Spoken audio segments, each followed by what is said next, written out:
They're empty now, but these rooms you see with the red curtains, you see the red light?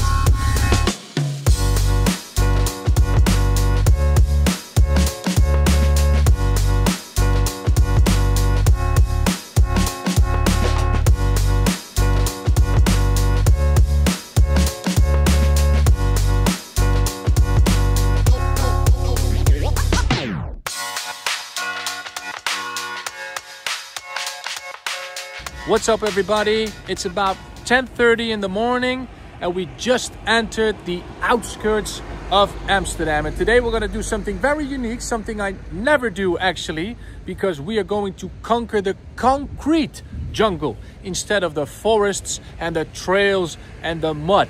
So I've got some really cool history about the city, some compelling facts, because it's a beautiful city with a lot of history, but it's also a pretty wild city. Tourists come all over the world for the most crazy stuff here in Amsterdam, and I'm going to try to show all of that to you guys. So I hope you're gonna like it. Let's hit the road. All right, let's do this, guys. Not gonna be needing gloves. We're gonna drive really slow because traffic in the city is just moving like a snail, but that's okay. If you are a motorcycle rider and you ride Amsterdam for the first time and it's a wet day, it has been raining, please watch out for these tram tracks. If they're wet, they get so extremely slippery, it's not even funny. So we are moving to a place called Muntplein, and this was actually a place very close to where Amsterdam was founded. You can already see the typical architecture of Amsterdam, those narrow, high houses, and almost all of these houses have these hooks on the top floor, and they're actually used to hoist up goods with pulleys to make it easier to get them up.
Look at this beautiful architecture. This is typical Amsterdam architecture. Grachtenpanden, as we call them. Look at this one. Look at this place. The detailing. And look at that fence. That is just beautiful. An institute of the Royal Dutch Academy for Science. Okay. Beautiful building. Look at that. This is just artwork, you know. Very cool. And the Binnenman, of course. Very important. A city like Amsterdam, keeping that clean, that is a huge, huge task. Here you can see those beautiful grachtenpanden, canal houses over there. Small squares in the windows. Beautiful. Most of this was built in the 16th and 17th century in the Dutch Golden Age. More on that later.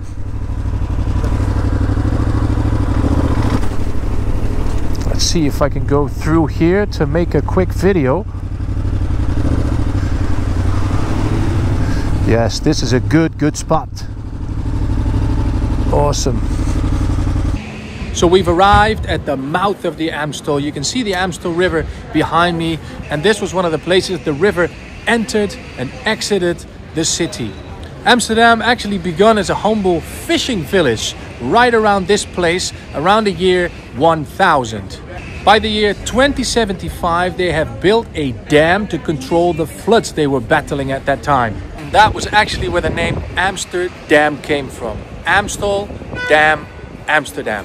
So from the beginning, Amsterdam always was a very tolerant and a progressive city.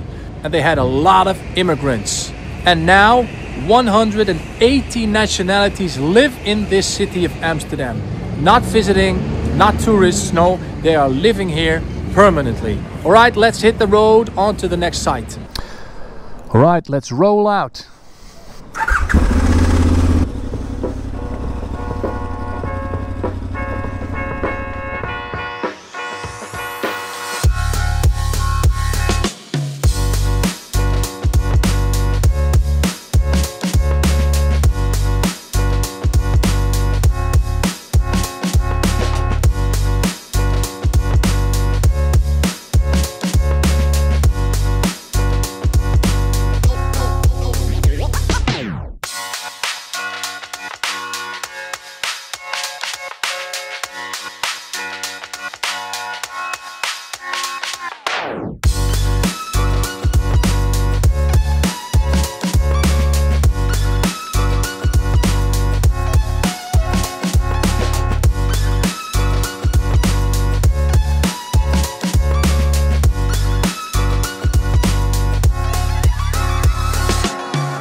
Just gonna park my bike up here.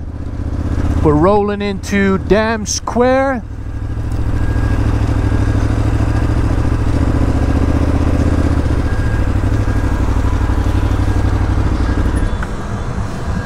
Very good. So now we've reached Dam Square. You can see the beautiful Royal Palace behind me.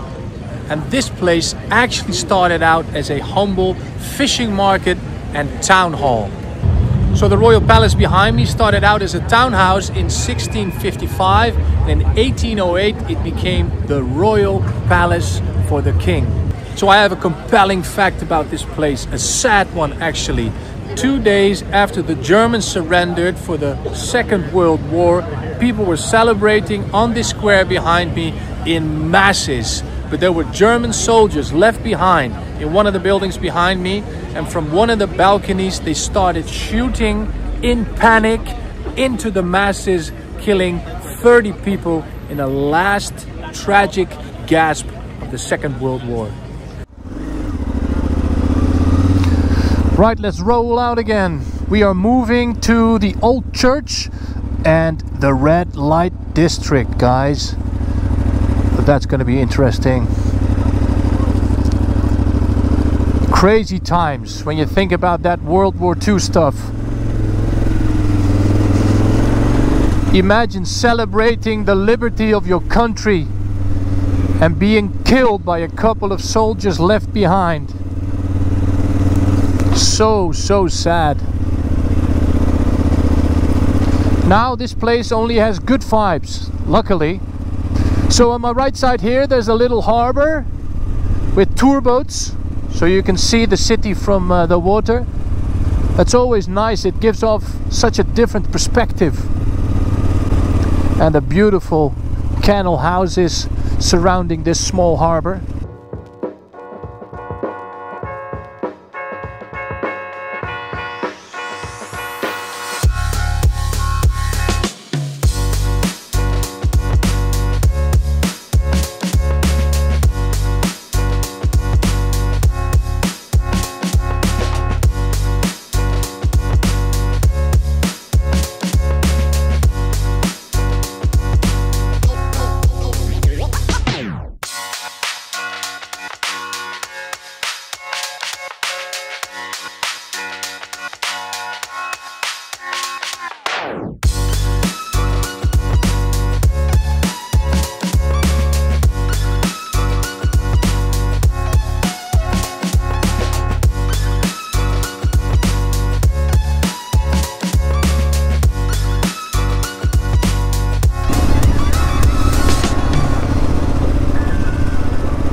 probably it, guys, the old church.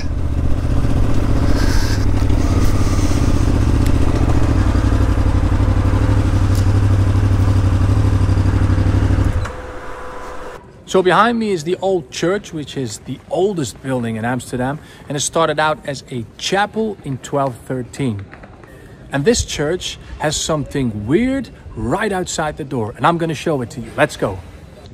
So right there you can see the entrance to the church, and there was a cheeky artist, nobody knows, who made this piece of art. And here we can see the piece of art. It's a hand fondling a breast. It was actually a joke, because the red light district, which was sinful, had a church right next to it, which was sacred. That's pretty funny. It's hard to take a good look at the old church, so I'm gonna just ride around. I'm not sure if it's allowed, but hey, you guys have to see it, right? The oldest building in Amsterdam.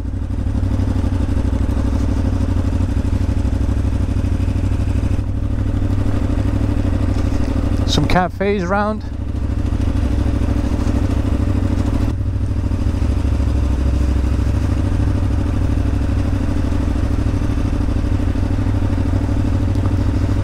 Here's something too for the interested. Crazy stuff. I think she liked me. I think she likes everybody. Anyway, oh, they're empty now, but these rooms you see with the red curtains, you see the red light? That is the red light district. So these rooms are packed when the night falls. Let's just ride around the red light district a little bit. I think that is the best way to just show it. It's not that big anyways.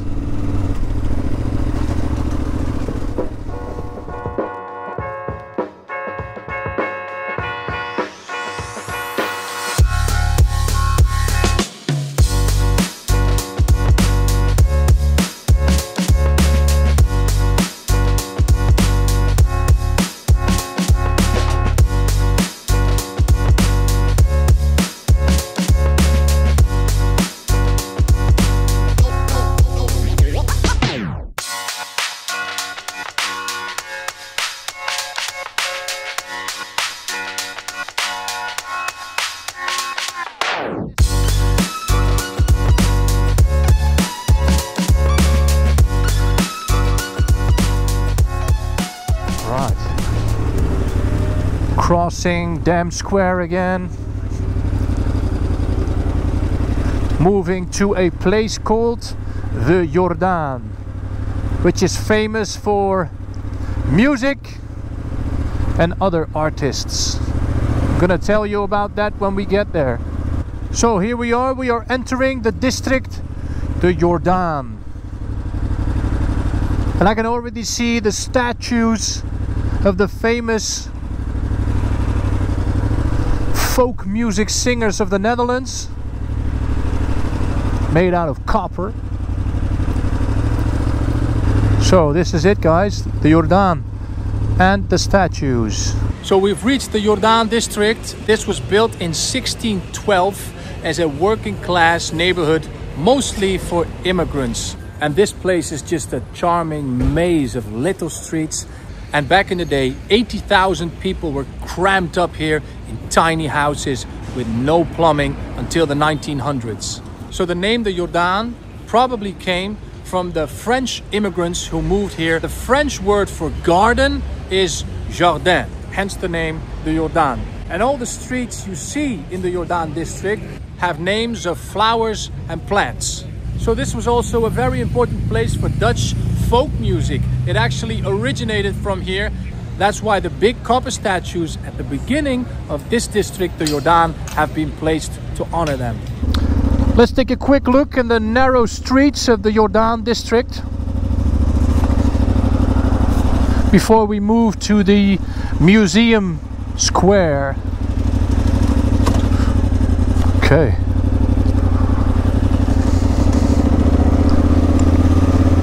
Let's just dive into one of these little streets. So it looks like it's been renovated Imagine 80,000 people cramped up in tiny houses here with no plumbing. The smell would have been extremely bad, I think. And not a real healthy place to live.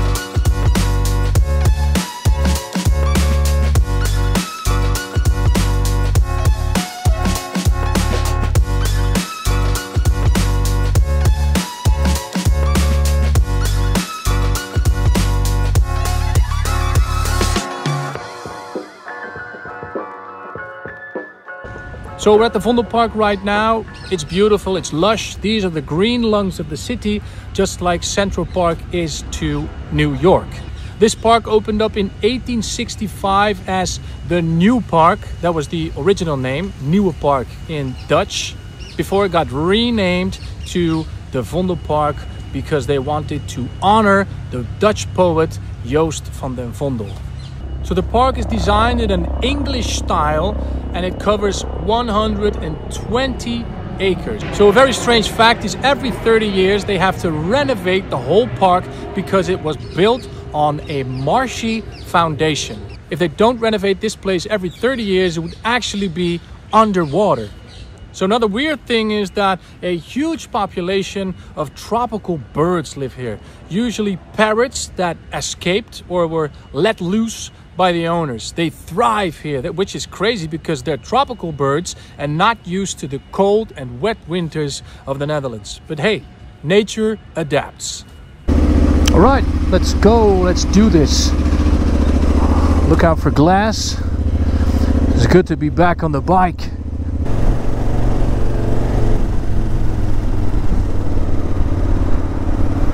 So this is the museum. Look at this. So many beautiful details. It is gorgeous.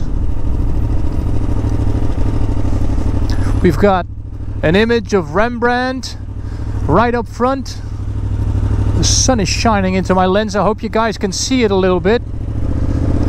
And here's that public road cutting right through the museum. See the side of the museum. It's beautiful. You're gonna take a right here.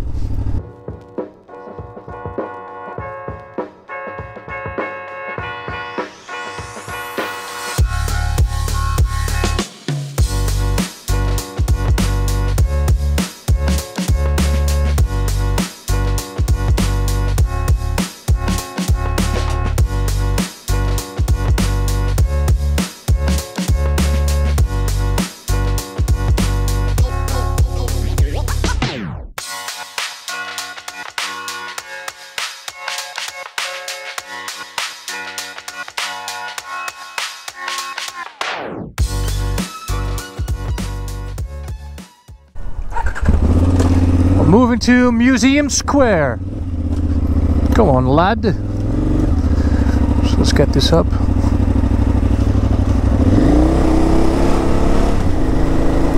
Oh, going the wrong way. Let's make a little U-turn.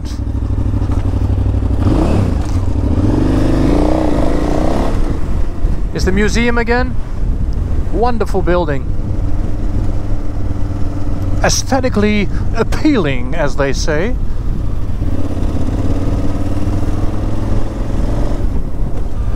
Have to cross this.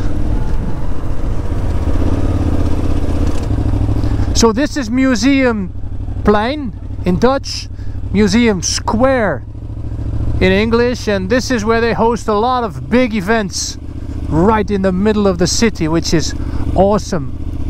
Famous DJs, big concerts. They do all that stuff over here. Now it's just green lanes. So we are moving to the Albert Kuip market and the Pijp, translated to the pipe. Very famous area in this city, highly visited by tourists.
So we've just reached the Pijp,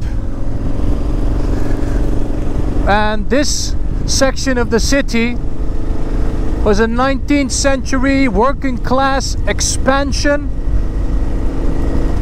and again, because of the immigrant influences, this was named the Latin Quarter. So this district of Amsterdam is also known for the food. They say the Pijp in Amsterdam is foodie heaven. So if you like to have a good culinary experience, find some good places at the Pijp. So ladies and gentlemen, we are wrapping up. What a day. What a beautiful city. Such good energy, and all those different districts, they all have very different cultures and atmospheres as well. I love doing this. I hope you guys like to watch this as well. Thank you so much for watching, and we will see you on the next adventure. So just for context, this is the environment I live in. Something else than the city of Amsterdam.